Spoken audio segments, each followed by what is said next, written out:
I am blessed to be here. Have you ever kind of met in your life someone with incredible talent, but really poor results? And have you ever met someone who wasn't the most talented person you met, or even in that room, but yet somehow they seem to work it out and everything seemed to work out really perfectly for them. They might not even be very intelligent, but everything seems to be working out for them. Today, we are going to be talking about the leadership advantage, why attitude determines results. Sandy Gallagher, the founder, co-founder, and the CEO of Procter Gallagher Institute, said that good attitude, good results, bad attitude, bad results. And I believe it's as simple as that. It sounds like very plain and too general, right? But I believe a lot of times the beauty is in the simplicity of things. And Thomas Jefferson said that nothing can stop the man with the right mental attitude from achieving his goal, but nothing on earth can help the man with the wrong mental attitude.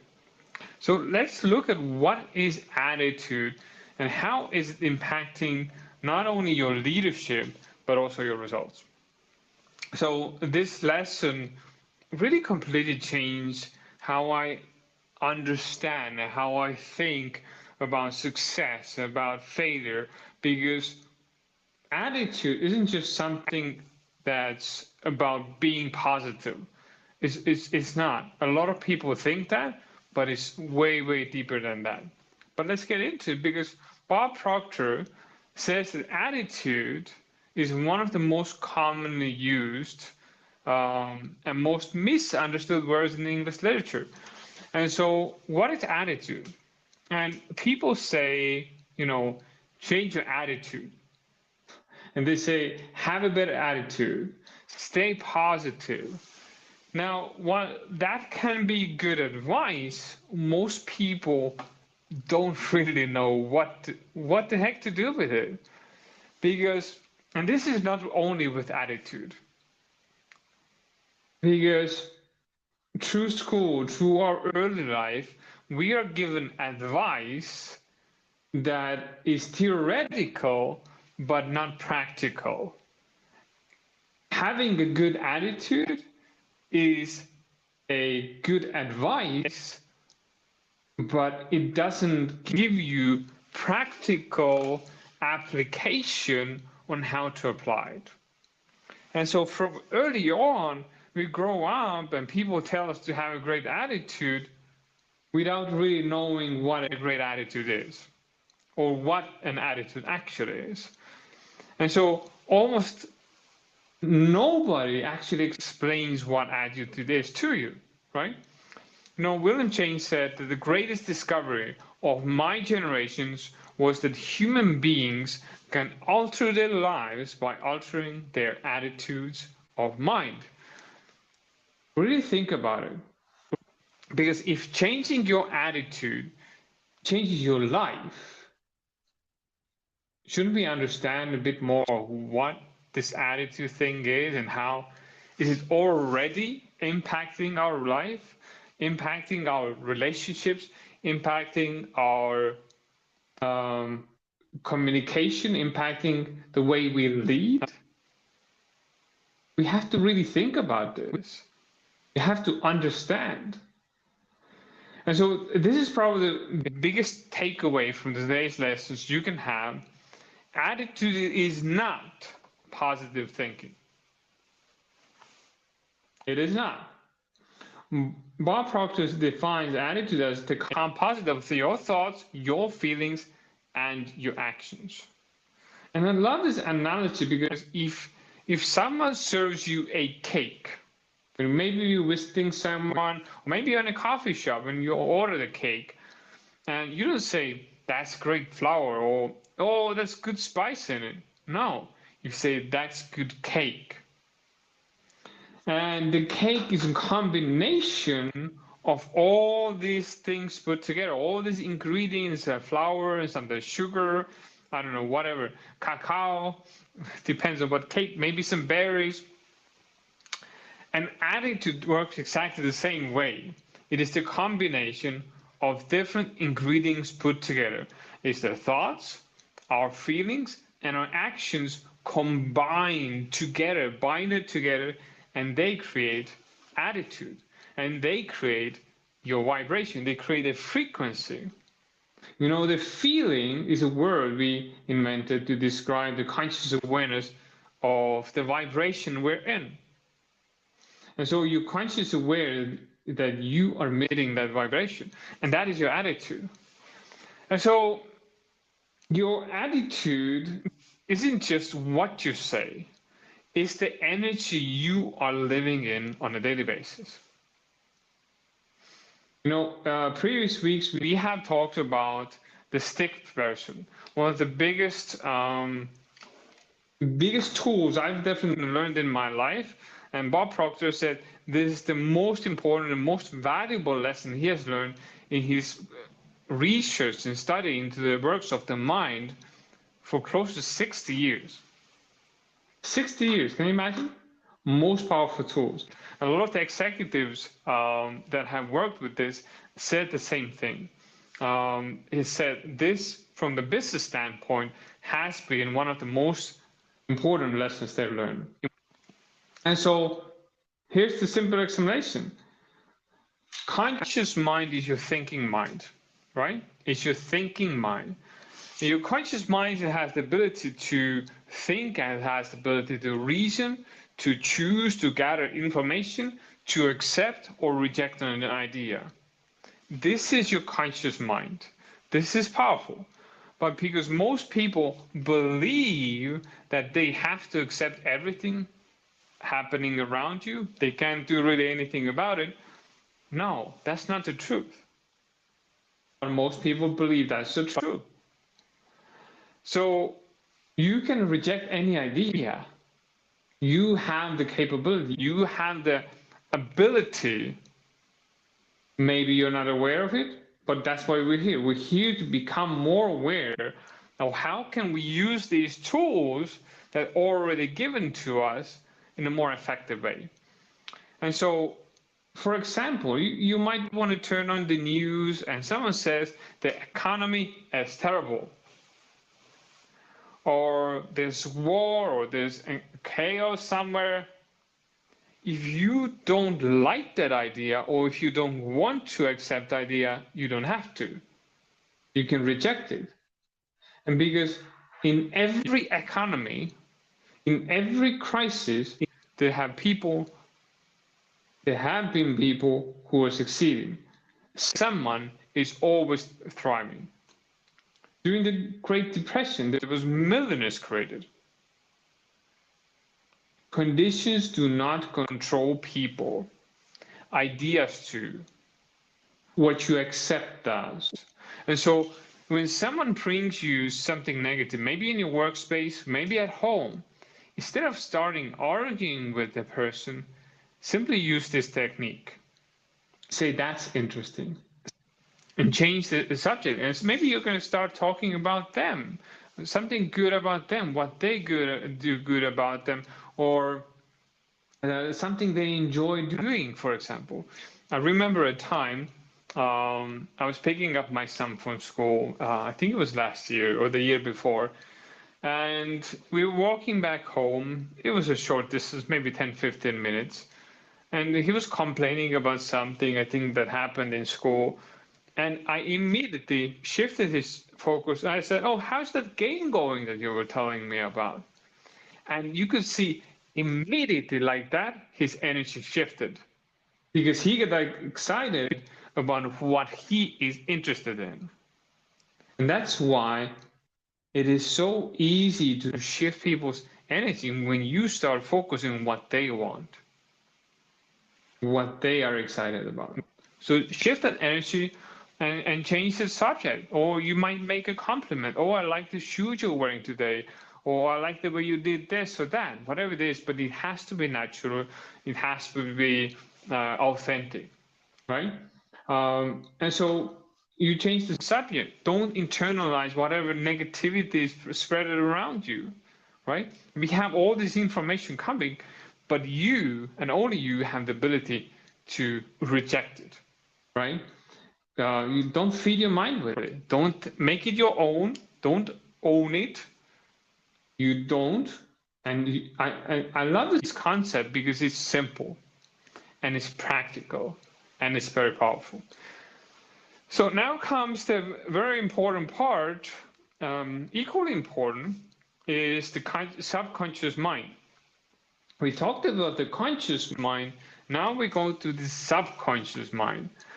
The subconscious mind cannot reject any idea because it doesn't reason. Conscious mind does that. And so the subconscious mind can only accept. And as we said, the conscious mind is kind of like the guard to the subconscious mind, and it accepts or rejects whatever is accepted to it, whatever is given to it.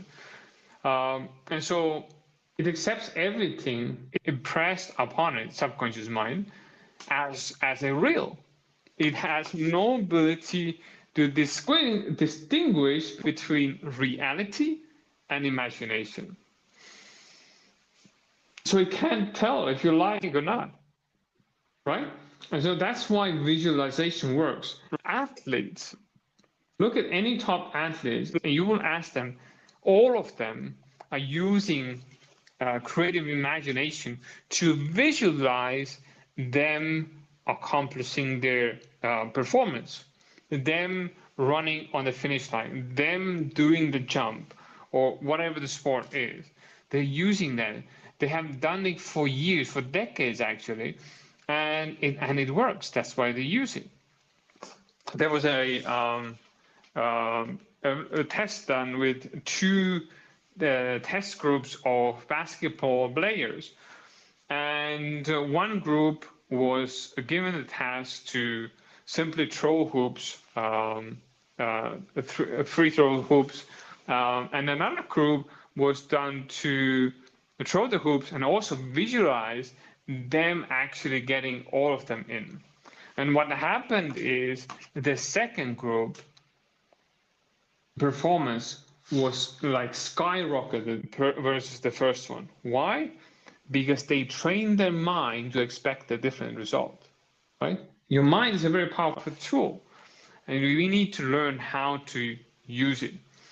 So the subconscious mind is very, very powerful. And that's why we talked about visualization, but that's also why worrying and doubting and even guilt tripping yourself works as well. It works very effectively, right? But this is not what we want. But both become instructions for the subconscious if you put it in there. So you have the ability, but most people, what they do is they use the imagination against them. They say they want to do a thing, and then they go about and start imagining why they're going to do it or why they would fail. Right? And imagination is powerful. It helps them create whatever they want. So, and a lot of times we are, without effective use of imagination, we're placed in a box that we cannot see further. That's where sometimes a mentor or a coach comes and helps you see a different picture, something a little bit more than you cannot see, right? And that's why the accountability and mentorship is important if you really want to grow in a big way. And so the subconscious mind really takes in everything. And the child is completely open. Until 2 or 3 years old, the subconscious mind is wide open. Everything goes in. Everything that is happening around you, everything that you hear, see, smell, taste, and touch is internalized without any rejection, right? We don't reject, we only accept. whatever is impressed upon it. And whatever is impressed must be expressed in your subconscious. And so the subconscious doesn't really ask, is this true or is it not? It only asks this question: what would you like me to create? Just give me, right? Basically, it's open book. It's very coachable, 100% coachable. And so most people, we have to look at the vibrational level, the frequency, because we are operating on a frequency. If you don't believe that, look into Kirlian photography, that is picturing human body in a frequency. Human body is in certain frequency. And most people know about the law of attraction. The law of attraction is not the primary law. Some people think it is, but it's the secondary law. But the primary law is law of vibration. And so you attract according to the vibration, the frequency that you're in. You have a certain frequency that you are putting out there. So if you have constantly negative thoughts, which create negative feelings, which create negative actions and negative vibrations, that sends out vibration out into the universe, which creates negative results. Now let's flip the coin. Let's look at the opposite side. If you're entertaining positive thoughts and positive feelings and positive action, that sends out a positive vibration frequency out into the universe, which creates positive results. And it's when the results are manifested that you see the creation. And so you don't attract what you want. You never do. You attract what you are in harmony with. Really think about this. You attract what you're in harmony with. You attract who you are. What or who are you embodying right now? Really ask that question for yourself. And so whatever you send out comes back to you. Actually, it comes back to you simultaneously while you're sending it out. And so this is where responsibility really starts. As a leader, as a parent, I think everyone is a leader. Someone just said to me, I was communicating with someone recently, and they said, oh, well, I'm not a leader. I said, really? I think you are, because I believe every single person is a leader because you're leading yourself. You're leading the projects. Either if you're a creative, you're leading the creative projects, but you're leading, not necessarily the people, but you're leading, right? And this is where the responsibility comes, because no one can make you think or feel anything. They can trigger something that's in you, but they cannot make you. You have the free will of choosing your thoughts, which create feelings, which create actions, right? So here's an example. When someone really says something nasty to you, like says you're stupid or you're an idiot or you're incompetent, at this moment, you have ability to choose and pause and ask yourself, is that something what I want? You can say, I don't think that's what I want. And say, okay, that's fine. That's interesting. And change the subject.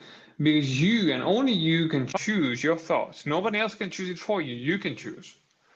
We go around usually and randomly letting other people dictate our thoughts. And that's why people have so much anxiety and worry and doubt and fear, because they let other people dictate how they think and how they feel. Nobody can make you think how you think. And so the freedom always belongs to you. Viktor Frankl, who was a Viennese psychologist, said even he was in the concentration camps during the wartime, Nazi concentration camps, And he discovered that people still possessed one freedom, the freedom to choose meaning. And he wrote a book called Search for Meaning, Man's Search for Meaning. And circumstances don't really determine attitude. He proved it by all means. He was like abused in I don't know how many different ways, but circumstances do not determine your attitude. Your choice, your decisions do. And so there's another story about W. Clement Stone, who said, no matter what happened, Stone always said, that's good, right? And he built one of the biggest insurance companies in the world. And people thought he was crazy because nobody else thought that way. But, and after saying that, he immediately asked, where is the good in this situation? House would burn down. He would say, that's good, right? And everything has good in it. Everything has bad in it. That's the law of polarity. Law of polarity states that everything has a positive, negative side of it. And so it's your opportunity to change. And if there's a big challenge, there's a big opportunity. The question is, which side are you looking for? Because that's the side that you'll strengthen, and that's the side that will determine your attitude. And so this lesson is really incredibly practical for founders, for leaders, for salespeople, for parents, for individuals, for even creative people. But our attitude becomes contagious. Because like we said, we are creative beings and we are human beings in a high frequency. And so your attitude becomes literally contagious. It becomes contagious. And energy spreads. Look around you. People will start to respond differently to you once you change your attitude. And so if you constantly focused on problems, and if you constantly focused on scarcity or fear or excuses or challenges, guess what your team starts doing? They start doing the same. People don't do what you say, they do what you do. They copy, like children. But if you're focused on possibility, if you focused on solutions, on growth and opportunity, your energy shifts. The team energy shifts. The culture image shift. Because culture is nothing but a group habit, a group paradigm. And one person can literally change the entire room, an entire organization. Entire. One person changed my world. That was Bob Proctor. And one person can change your world. And you can become that person for someone else. And so here's a simple exercise for you before we wrap up today. Think about one situation in your life that isn't going really well. Whatever it is. It can be work, it can be personal life, it can be health, whatever it is. And now ask yourself, what are the thoughts that I'm thinking? What feelings am I reinforcing? And what are the actions that I'm taking right now? Because remember, thoughts create feelings, which create actions, which determine your attitude. Remember, it's like the cake. It's the composite of your thoughts, your feelings, and your actions. It's not just thoughts, it's not just feelings, it's the thoughts, feelings, and actions, which determines your attitude. And they have to be aligned.